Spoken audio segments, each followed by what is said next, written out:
What is going on, guys? This is a quick recap video of my first ultra marathon. I watched a bunch of these and I thought they were super helpful before my race. Just a couple of things that happened, things I wish I would have gone better, and things that I learned for next time that hopefully can improve my time, the experience there, so on and so forth. But a quick recap, I did the Gunstock Trail Fest 50-mile race. It was about a week and a half ago now. I'm starting to feel good. I've done a couple runs now, so it was over 5,000 feet of elevation gain, and it was a lapped course. So it was I had to do 8 laps that were they were all 10K, so about 6.2 miles. It was muddy from downpouring here in New Hampshire for weeks.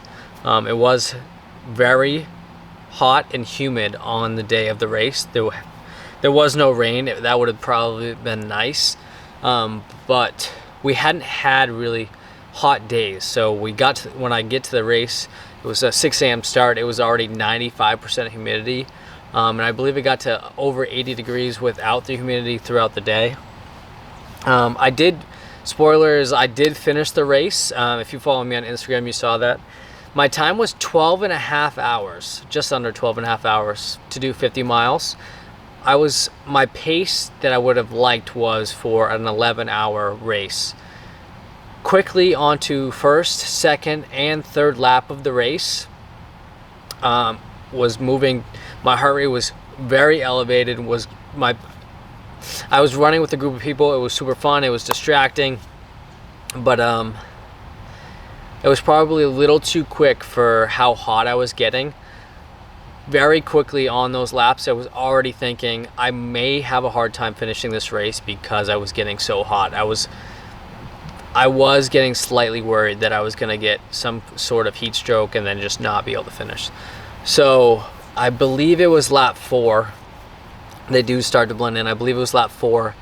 I finally pulled back from that pack, picked my own pace, finished 4, cooled off a little. The 5th lap was probably felt the best. I was finally cooled off a little. I mean, it was still hot, completely drenched, but I was able to slow it down a little bit. And then, so the 5th lap, it felt the best, but it was also very slow. So when I got back in, I realized I had to get 6 done pretty quickly. I had 2.5 hours to do the 6th lap from where the cutoff was. And that had already freaked me out. So I actually did one of my fastest laps, my 6th lap. And then 7 and 8, I didn't have much left, but we definitely got it done. There was a lot of people that didn't finish. I did look at the race stuff, and some of the people I ran with, they didn't finish, and those were the people that kept pushing on, and I backed off. A lot of them only got through 6 laps, which, I mean, it's still an incredible feat. It's just, that was one of the things that I should have done sooner, was back off, pick my own pace. The pace felt really good. The only thing I was concerned about was I could feel myself overheating, and my heart rate was a good 25 beats a minute over what I would have liked it to be for the race. But overall, pretty good. And before I forget to mention this, I want to thank all my friends and family that showed up to the race. They made it amazing. They helped so much. We spent the whole weekend up there. It means a lot to me, all the support I had, and everyone that sent nice messages. It's been great, especially to my fiance and my son Landon. I know it takes a lot of time to train for these things, so it means a lot that you kind of let me do that, and that we're there to see me get it done. But some of the things during the race is I had never had blisters. My marathon training last year, I had maybe 1 or 2, just really minor, nothing to even speak about. And then I did a 30-mile run, was the longest run prior to this ultra. Same shoes, same everything I brought on race day. No blisters. Lap 1 of this race, less than 6 miles into 50 miles, I had already had a blister on both balls of my feet, and I could feel them like popping, like they were getting bigger and like bursting. And I put baby powder in my shoes. Don't know why. Before the race, don't know why. I thought it was going to help with, like, if they got itchy. It's a long day of just sweating them. It was a terrible idea. It just kind of stayed in there.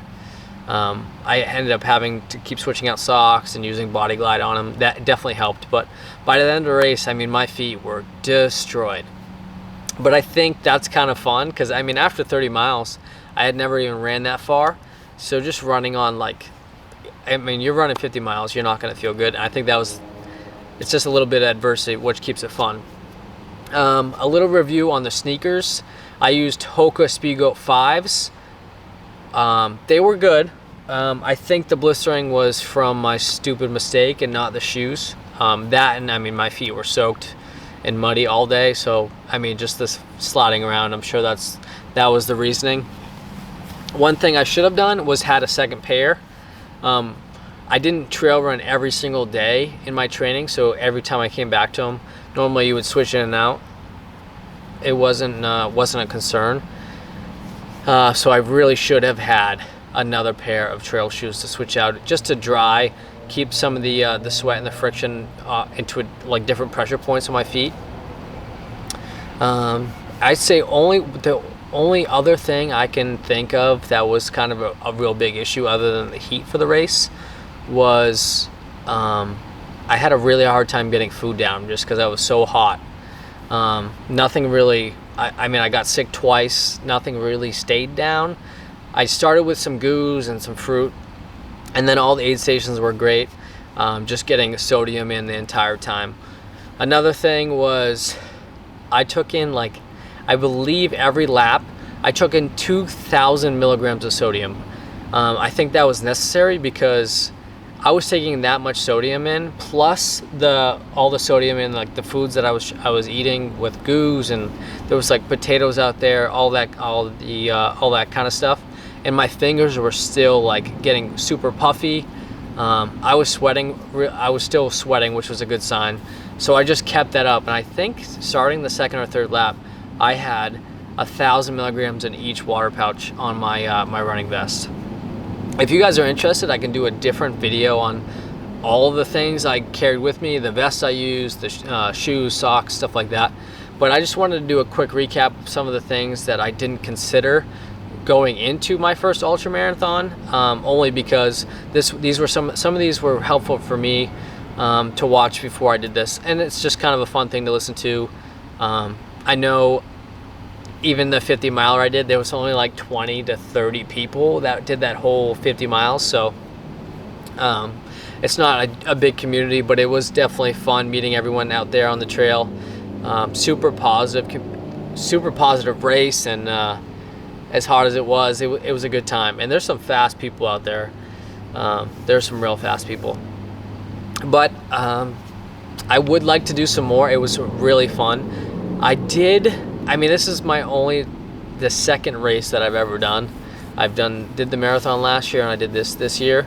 So as far as running, I don't have a ton of experience, but I think it was a blast, and I really like to challenge myself. But some of those things were the things I'd like to improve on moving forward. The trails were rough and very steep at points as far as what I've done. I think the highest elevation I did in one training was 2,500 feet. So the whole race was about double that. So yeah, I was feeling it after. But I think signing up for an ultra, I was really trying to dive into a spot where you want to quit. And I wouldn't say that I got to that point where I wanted to quit. I was more worried about not finishing because of outside factors. I want to get to that. I think a lot of ultras have mentioned it, like I want to find that pain cave. I want to get to like the dark spot where you just it's all just your head's telling you to quit, and you just got to keep moving forward no matter what. I think that is the fun part of the long endurance races. And a lot of people, and I don't always love running. A lot of people I talked to during the race, and we'd be like, "Oh, why are you running this? What made you want to do an ultra, or why'd you start running?" And you know what? the answers just kind of kept seeming to change. But I think when it comes down to it, I really like the discipline of having to wake up or get your run in throughout the day, especially if you don't want to. And a lot of that's because people will come up and say, oh, I hate running, I couldn't do that every day. No, you can, you just choose not to. And you can make that in any discipline in your life. I just like to do, I think, doing something that gets you moving, that's difficult, and something that you're not good at, which I'm not good at running. Yeah, it was a good time. There's a bunch of other things that I could go over, but let me know down in the comments below if you have other questions, if you want to know about gear, my paces, some of the training that I did before. I also have a potential, I'm signed up for another race in a couple months, but depending on some of the family stuff going on, we will see if we will hit that one. But if not, we will definitely do some more. It was a fun challenge. But if you're doing a race or you have done one, what were your thoughts? Where did you do it? I don't have footage from the Gunstock Trail Fest, unfortunately, and I didn't see any on YouTube, but I did want to talk about the race a little bit.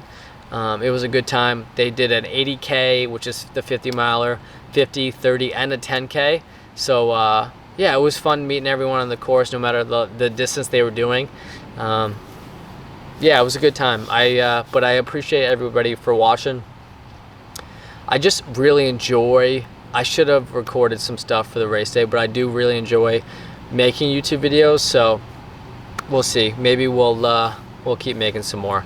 But I just wanted to do a quick recap because I did mention the race on the YouTube channel a couple months back when I started training, but the discipline of the training, I kind of get locked in, and recording doesn't always happen. But I appreciate you all. If you don't mind subscribing, it would help me out a lot. Thank you for watching. If you could share the video, and yeah, that's all I got for you.